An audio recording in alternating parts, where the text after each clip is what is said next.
Jaya Rukmini Dorkani, Shukmini Dorkani, Rukmini Dorkani, Rukmini Dorkani.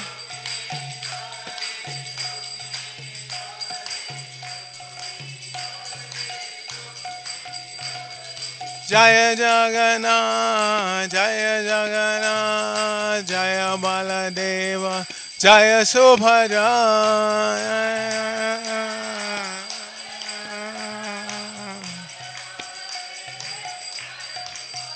Jaya Gora Nitai, Gora Nitai, Gora Nitai, Gora Nitai.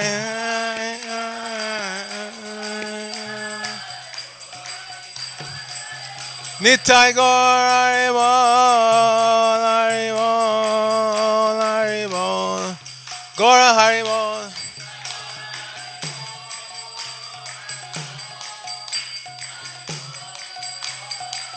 Jaya Jaya Prabhupada, Prabhupada, Prabhupada, Jaya Prabhupada.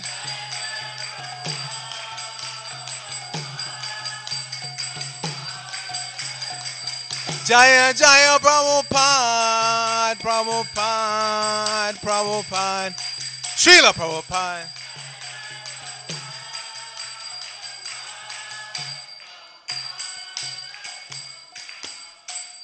Gaur Premanandi Haribol, Jaya Om Vishnupad, Paramahansa Parivrajak Acharya Asitari Sutta Sri Srimad ISKCON BBT Founder Acharya Divine Grace A.C. Bhaktivedanta Swami Maharaj Prabhupada Ki Jai Nitya Lila Prabhisha Om Vishnupad Divine Grace Srila Bhakti Siddhanta Saraswati Thakur Prabhupada Ki Jai Ananta Koti Vaishnava Vrinda Ki Jai Nam Acharya Srila Haridas Thakur Ki Jai Prem Sakho Shri Krishna Chaitanya Prabhu Nityananda Shri Advaita Gadadhara Srivasadi Gaur Bhaktarin Ki Jai Shri Shri Radha Krishna Gopa Gopana Shama Kunda Radha Kunda Giri Govardhan Ki Jai Shri Brajamumanam Ki Jai Shri Nabharit Mayapur Dham Ki Jai Shri Nilachal Jagannath Puri Dham Ki Jai Ganga Mai Ki Jai Jamuna Mai Ki Jai Bhakti Devi Ki Jai Srimati Tulsi Maharani Ki Jai Your most beautiful Lordship Shri Shukmini Dwarkadish Ki Jai Shri Shukmini Dwarkanath Ki Jai Shri Shri Jagannath Baladev Subhadra Ki Jai, Shri Shri Gauritai Ki Jai, Samabeta Bhaktivinoda Ki Jai. Going back to home, back to Godhead Ki Jai, ISKCON Los Angeles Yatra Ki Jai, Brihad Mridanga Transcendental Book Distribution Ki Jai, International Food for Life Transcendental Prasadam Distribution Ki Jai, Shri Harinam Sankirtan Ki Jai, Nitai Gaur Premanandi, Hari Hari. All glories to the assembled devotees, all glories to the assembled devotees. All glories to the assembled devotees. All glories to Sri Sri Guru and Gauranga. Glory to Srila Prabhupada.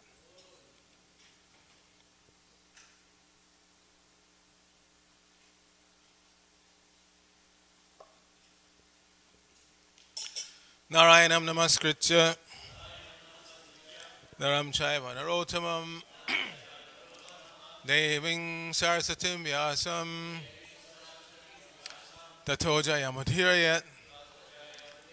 Before reciting the Srimad Bhagavatam, which is our very means of conquest, let us offer respectful obeisances unto the personality of God and Lord Narayan, unto Narayan Rishi, the supermost human being, unto Mother Saraswati, the goddess of learning, unto Srila Vyasadeva, the author, and unto Srila Prabhupada, who is the translator, commentator, and our spiritual master.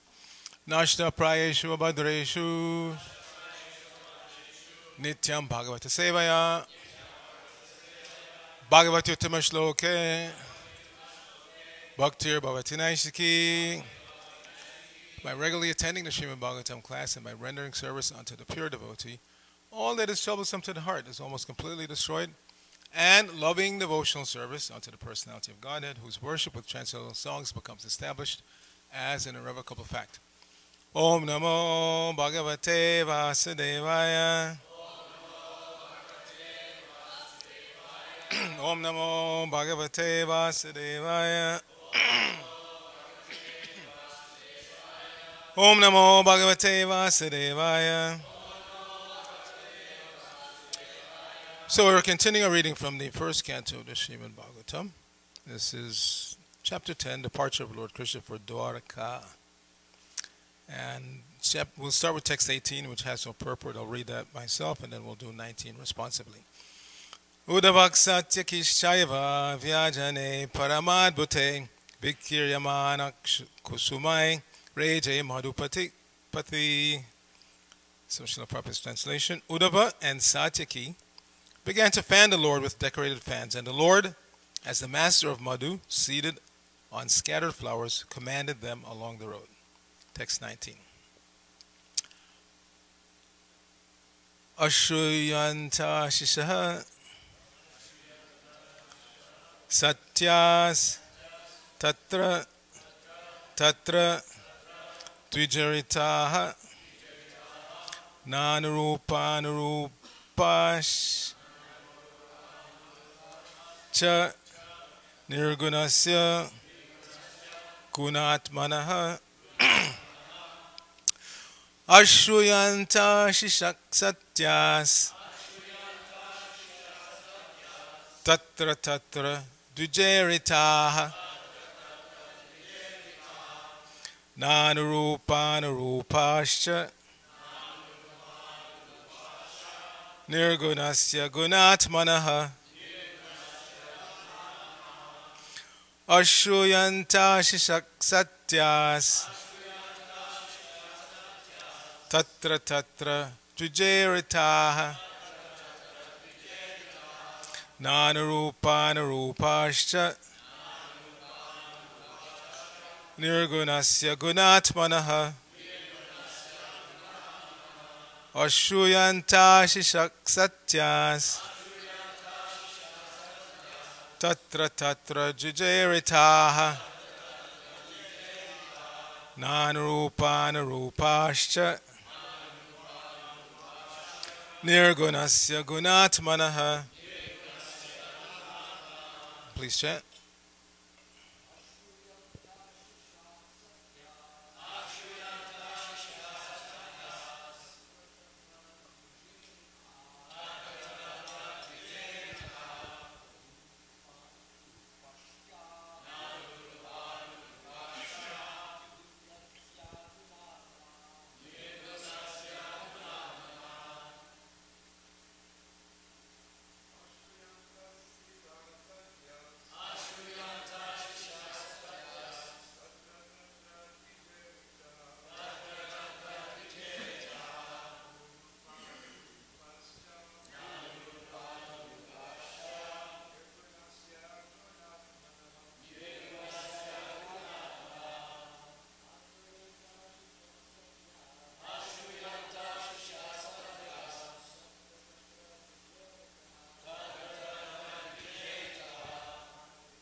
Vaishnavis.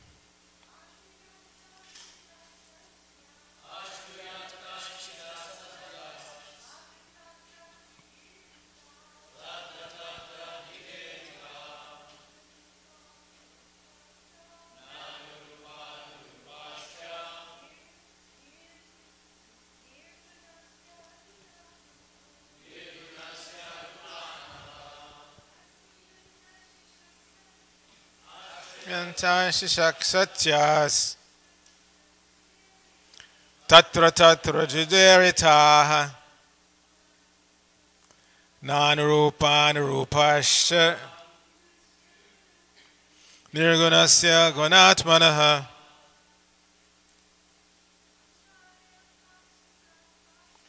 Ashruyanta Shishak Satyas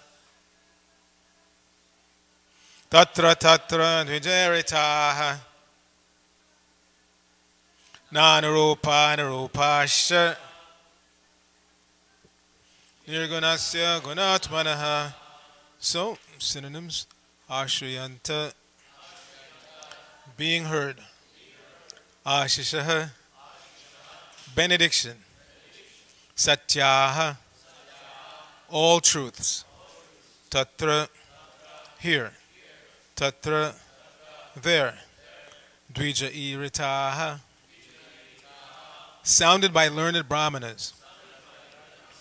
Na, not. Anurupa, befitting. Anurupaha, fitting. Cha, also. Nirgunasya, of the absolute. Guna atmanaha, playing the role of a human being. So please put the translation up. Just want to make sure. Yeah, okay. Srila Prabhupada's translation for this verse. Here and there were heard the benedictions being paid to Krishna, which were neither befitting nor unbefitting, because they were all for the Absolute, who was now playing the part of a human being. Please repeat. Here and there were heard the benedictions being paid to Krishna, which were neither befitting nor unbefitting,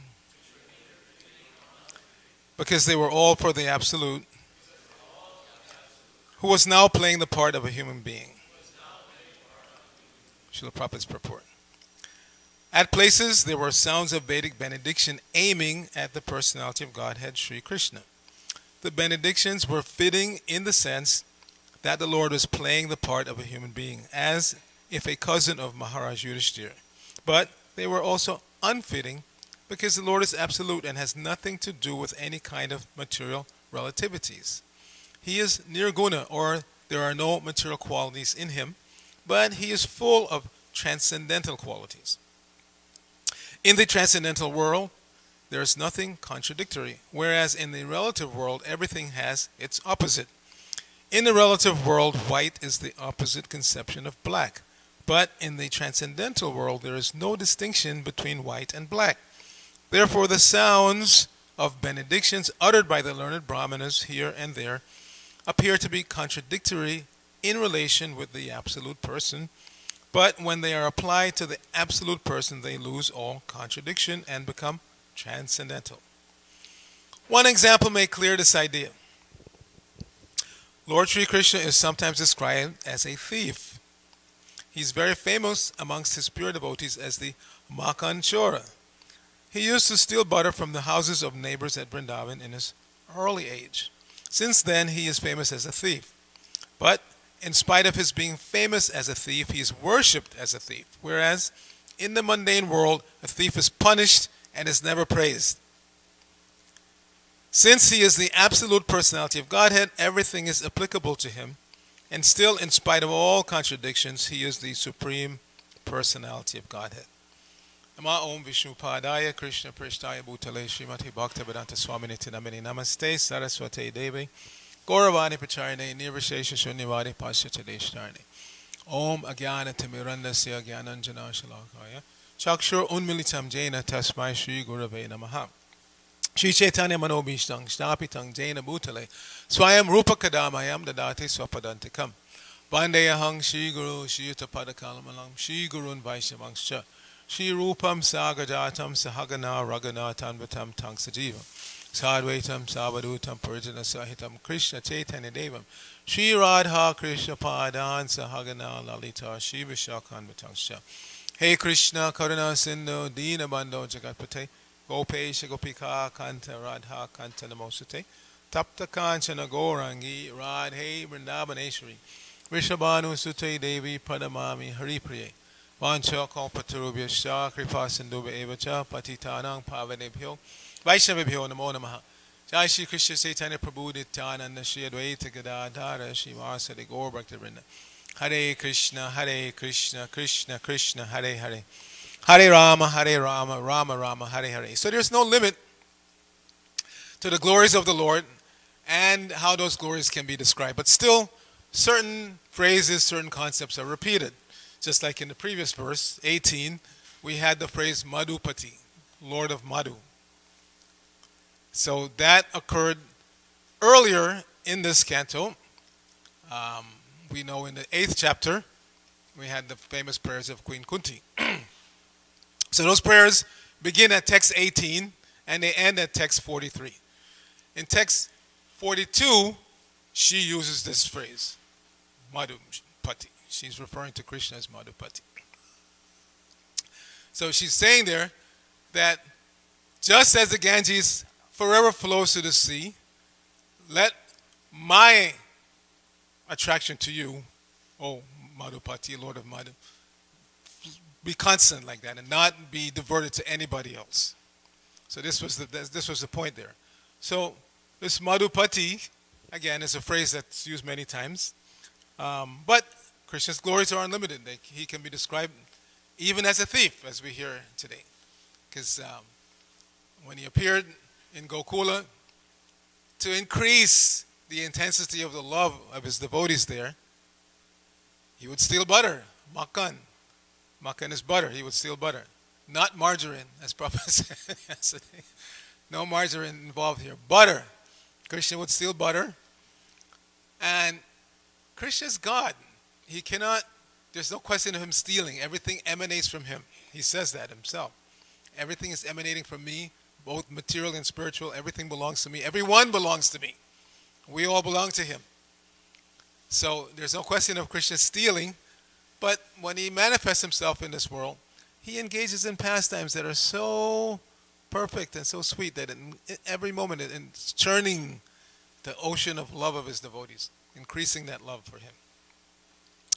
But as Prabhupada points out, on the mundane platform, stealing is bad. I hate thieves. I don't know about you, but I really hate thieves. And we are constantly being hit up here in this community. What is the number of that building next to the ashram, north of the ashram? What is that building number? After the ashram building, the next building over, where a lot of grihastas live. That's your building. What is the number there? 3745. Constantly they're getting stuff stolen there. A couple of weeks ago,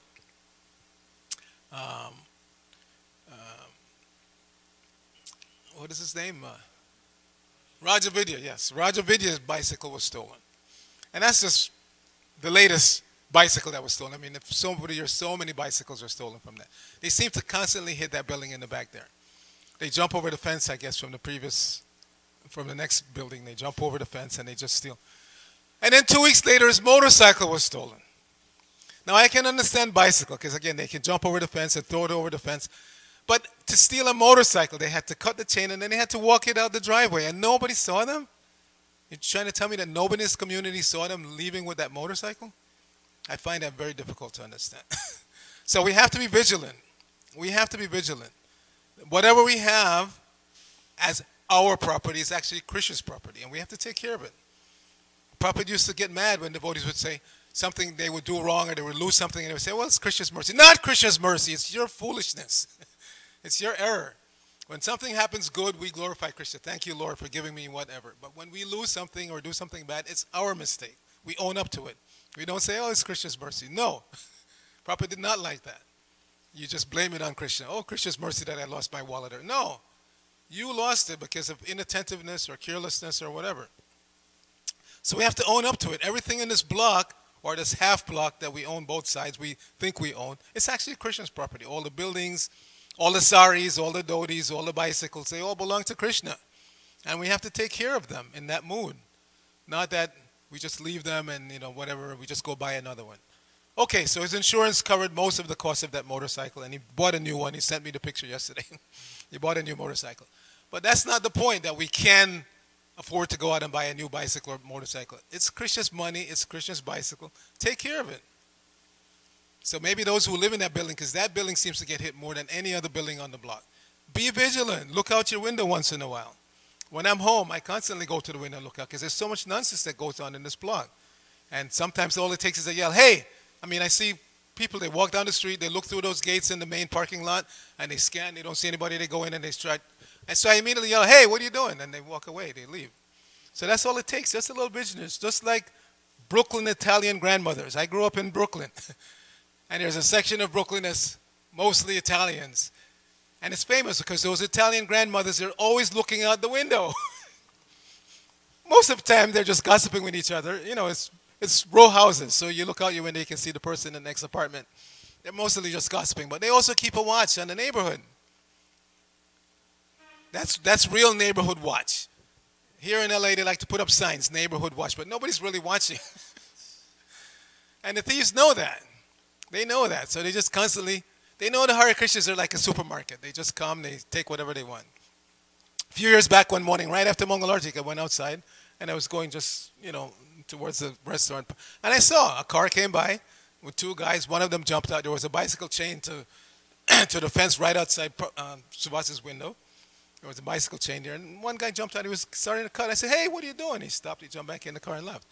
So it just takes a little vigilance. We all have that responsibility. We're a community here. It's not a bunch of individuals. So we have to watch out for each other. And these guys are constantly cruising up and down this block looking for stuff to steal. Another time, Go to Chandra's son used to leave his bicycle on the balcony right under my window, up in that building, the BBT building. And I saw two kids go by looking. I knew they were going to come back. So I was waiting.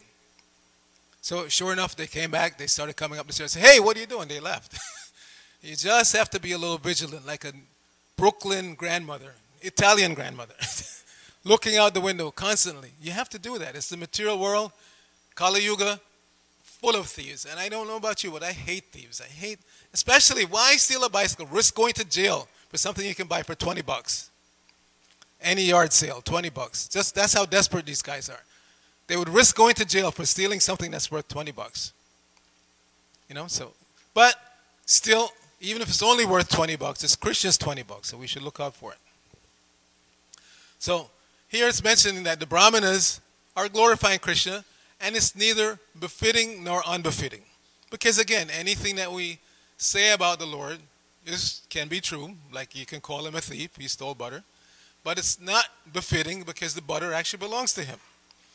And so many other concepts are there, just like Prabhupada would make fun. He said that some, in India especially, some of them say, we like Bal Krishna, baby Krishna, crawling around Gokula, but we don't like Gopi Krishna because that's immoral. He's dancing with other men's wives. Or we don't like Arjun Krishna because that's ghastly, warfare. Prabhupada said they're silly, they're foolish. It's the same Krishna. Whether it's Bal Krishna, Gopi Krishna, or Arjun Krishna, it's the same Krishna.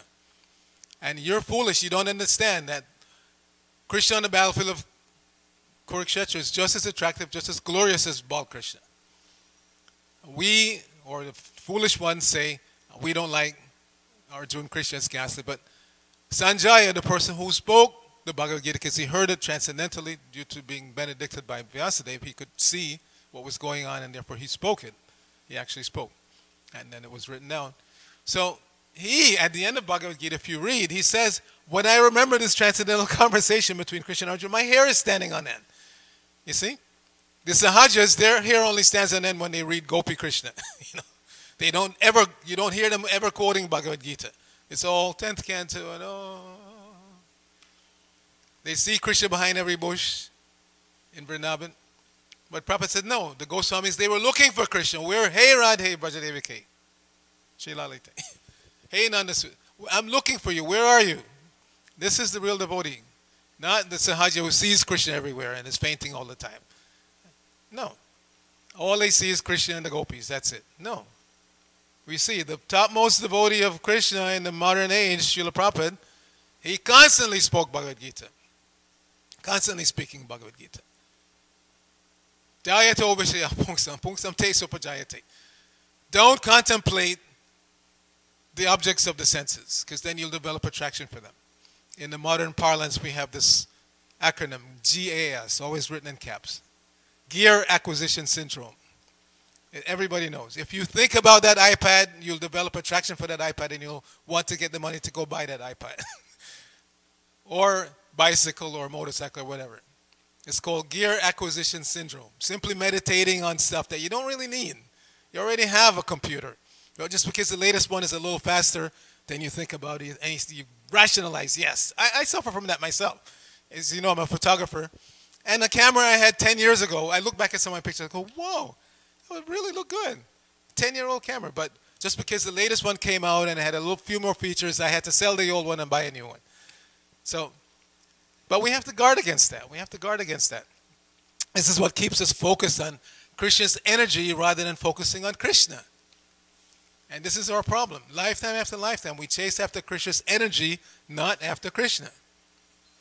So, every part of the Bhagavatam is reminding us of Krishna's glories. Not just the glories of Krishna's energy. Krishna's glories. And Krishna himself comes to display his appeal, his attractiveness. He is the supreme, the absolute. So he's absolutely attractive. Just like we're singing every morning this Sri Nam Kirtan, written by Bhaktivinoda Thakur. Yashomati Nandana Braja Bharanagar Gokula Ranjana Kana. So it's a meditation. We should meditate on that. Every single day we're singing it as part of our morning sadhana. But do we meditate? Yashomati Nandana. What does that mean? Yashomati is Yashodamayi. Nandana means the darling son of. Brajabaranagara. What does that mean?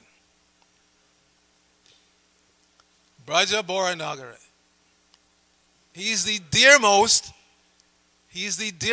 to all of the inhabitants of Braja. They love each other, but they love Krishna the most. And that's really driven home in the Brahma Vimohana Leela. When Krishna expanded himself as all of the stolen cows and calves and coward boys, Balaram noticed that these cows, they're more attracted to their calves than I've ever seen. These mothers, they're all attracted to their sons more than I've ever seen, because it was Krishna. So it's not that they didn't love their sons or the cows didn't love their calves. Even mundane cows love their calves, isn't it? Anybody who's been around cows, even a mundane cow loves her calf to death. What to speak of the transcendental cows in Vrindavan? They love their calves to death. But they love Krishna even more. So when Krishna replaces those calves, then they feel even more attraction. And same thing with the mothers. They love, like Prabhupada said, we should preach Krishna consciousness with the courage of an Englishman. The British, they were very courageous. From that little island in the North Sea, they went all over the world and conquered. It's that tiny little island in the North Sea. They went all over. Deepest, darkest Africa, they went. India, all over the world and conquered. So they're very courageous. So Prabhupada said one has to preach with the courage of an Englishman and the heart of a Bengali mother. So very tender. And Prabhupada gave the example, how was the Bengali mother heart's tender? They had made some campaign in India, some poster of a woman watching her child being attacked or something. I forget exactly what it was. And Prabhupada said, that's impossible. No Bengali mother could see her child in that situation. She would pass out. So, what to speak of a Vrindavan mother? So, courage of an Englishman and the soft-heartedness of a Bengali or a Vrindavan mother. So, Yashomatinana, Braja Bharat. Gokula Ranjana. What does that mean?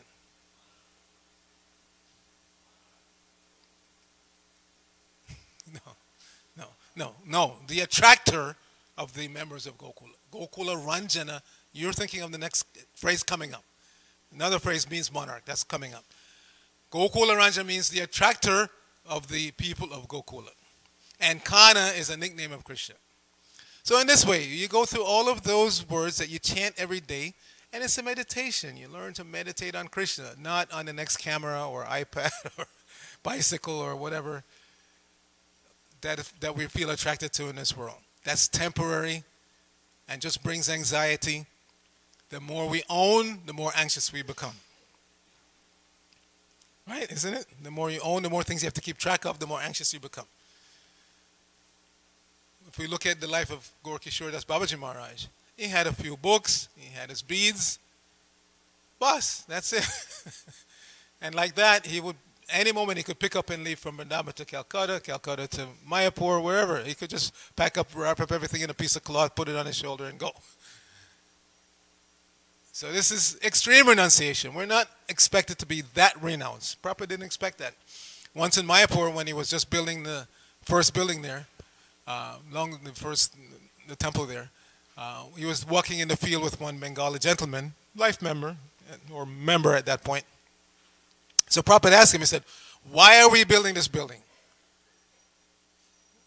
So the man couldn't give an answer. So Prabhupada said, We are building this for our Western disciples and followers because they're not like us. He said, you and I, we can pass our obnoxious on the field. No problem.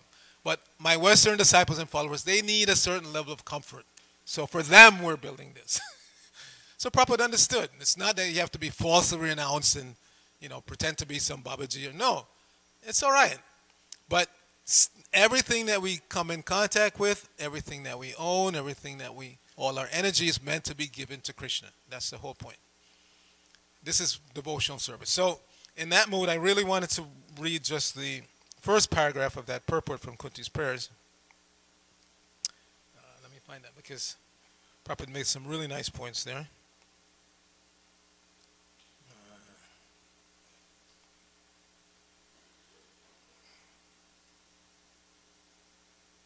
Yes, so this is First Canto, Chapter 8, Text 42.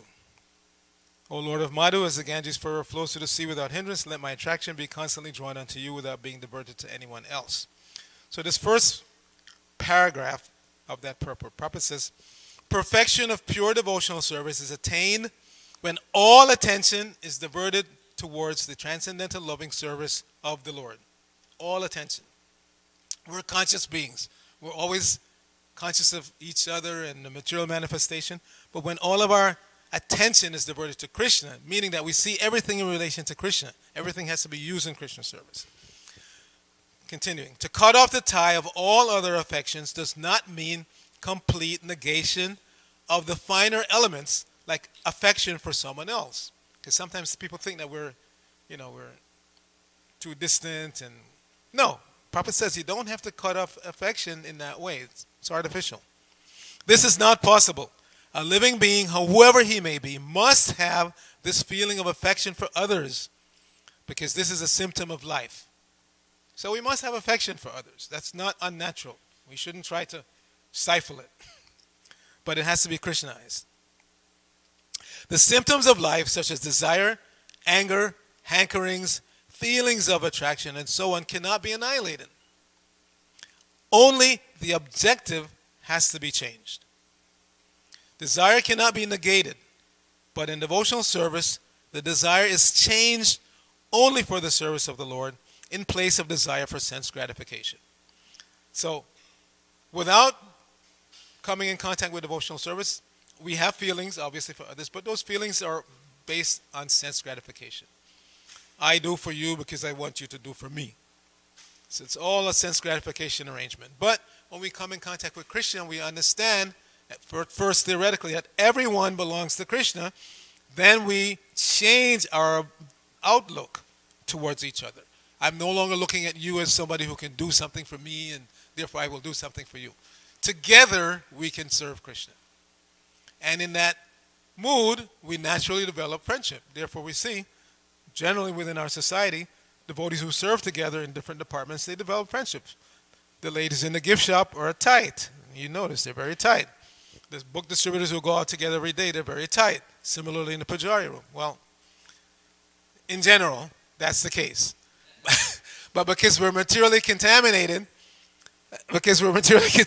sometimes familiarity breeds contempt. And instead of becoming tight, we become distant and we fight each other. That's because we have our own agenda. So, the last sentence of the paragraph, Prabhupada says, the so-called affection for family, society, country, and so on consists of different phases of sense gratification. When this desire is changed for the satisfaction of the Lord, it is called devotional service. So, don't try to be a tree and have no affection for family and others. No, that's not possible. It cannot be negated, but it has to be Krishnaized. We have to see each other as Krishna's property. We have to see all the bicycles, all the motorcycles, everything here as Krishna's property. Take care of it. Take care of each other in that mood, not in a mood of sense gratification. So we can stop here. Any questions, comments? Yes, Prem Sankirtan Prabhu. Is it some difference between Pundarika Vidyanidhi and Gorakishore Das Babaji? They're pure devotees, but still, or Raghunath Das Babaji, he was very renounced. So, can we say then Gorakishore Das Babaji is more advanced than I know, they're pure devotee, but still, No. still. There is variety in spiritual life. Not that everybody's the same. We see in the pastimes of Lord Chaitanya that his disciples, his followers, were on completely different strata, variety of strata. We had Kolavat Sridhar, who was very, very poor, selling banana leaves and banana products just to get a few pies, and whatever he got, 50% he spent to worship Mother Ganges. There were holes in his thatched hut, rain was coming in. Prabhupada even mentioned once that he was chanting all night, Hare Krishna, and the neighbors thought it's because there was hole in his roof and the rain was hitting him, so he was yelling. No, but he was in ecstasy chanting all night. So that's one extreme level. And then the other extreme level, we have Prataparudra Maharaj, the king of Orissa. Opulence you can't begin to imagine. But he was also a pure devotee of the Lord. And that was proven when he finally had his audience with Lord Chaitanya, and he sang Gopi Gita for the Lord. He was a pure devotee. He knew it by heart. No, ordinary person memorizes Gopi Gita, at least not with the degree of understanding and depth of feeling that he had. So both pure devotees. One is a king with all opulence, and the other one, and that's why it's not easy to understand pure devotees. To understand the Lord and his pure devotees is not easy, because when you're looking from the material perspective, you can make some erroneous conclusions, and therefore you can make offense. Many times people say, ISKCON is just a society of opulence. That's it. It's just a society of opulence. You guys just have to opulence. I am more attracted to this Babaji from this place because he lives so simply. And all right, fine. You go and hang out with the Babaji. But how many disciples is he making around the world? You see what Prabhupada did. He went around the world and he created a society of opulence. He even said that. Why should I show some magic? I have so many temples. In all my temples there are so many cars. There's so many, Prabhupada was not afraid to mention the opulence. But the opulence is being used in Christian service, and therefore it's perfect. It's okay. It's not that only those who live on the level of Gorkishore Das Babaji Maharaj are pure and therefore they're... No. Quite often people do that artificially or they don't have any choice. There are many people in this world who live probably even more simply than he did because they have no choice. But if they had some money, then they would live it up. So out of necessity, sometimes somebody appears to be very, very renounced. But the test is, there's a nice story that illustrates that. It's called the New Guru. There was a man who fell on very hard times. He had a wife, he had children, but he just could not support them. He couldn't get enough together to support them. And they were always nagging him. So just out of frustration, he left. He left his home and he went to the forest. And he was sitting down. He was actually moping, but he looked like he was meditating. So people would come. Oh, look at this sadhu. He's always in the same spot every day meditating. Oh, Sadhuji, can you give us some advice? And they started bringing him gifts. Some atta, some fruit, some vegetables. So after a while, a big pile was there, and it was getting wet. And said, Sadhuji, can we build you a house? You have so much stuff here now, and it's getting wet. Okay. So they built him a house and put all the stuff inside. So, nice store of grains and stuff, so the rats started coming. So next time they came, Sadhuji, we noticed that the rats are eating grain. What's the solution? Let's get you a cat. So they brought a cat to chase the rats away. Everything seemed all right. The next time they came, the cat was meowing, because now that the rats aren't coming, what to eat? What to do? Sadhuji, let's get you a cow. The cat needs milk. So they brought him a cow and get the milk, give the cat. The cat won't meow and disturb your meditation. Everything seems fine. So in another week they came back and he didn't look so happy. Now you brought me a cow. I have to take care of the cow and I have no time for it. You need a wife. So the wife will take care of the cow. You can sit down. So he was right back to where he was before. You see? He left the wife and children to go to the forest and gradually again got another wife. So this is not real renunciation. You say it looked like he was renounced, but because he wasn't really renounced, everything came back again. But Prabhupada was not like that. He was completely renounced because although he had millions of dollars in the bank and so many followers and so many temples, everything was used in Krishna service, including Rolls Royce. One reporter said, asked him once, why do you ride in a Rolls Royce? He said, why should I not ride in a Rolls Royce? He said, I'm the guru of the Americans. The Americans are the richest people.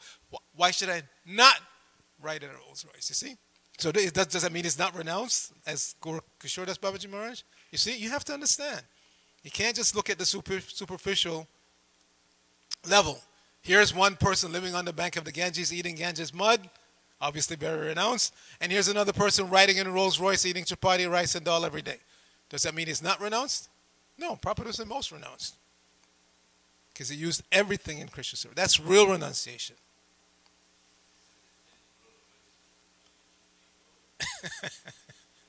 Exactly. All right, we can stop here. Grantaraj Srimad Bhagavatam ki jai. Srila Prabhupada ki jai. Gaur Bhakta Vrinda ki jai.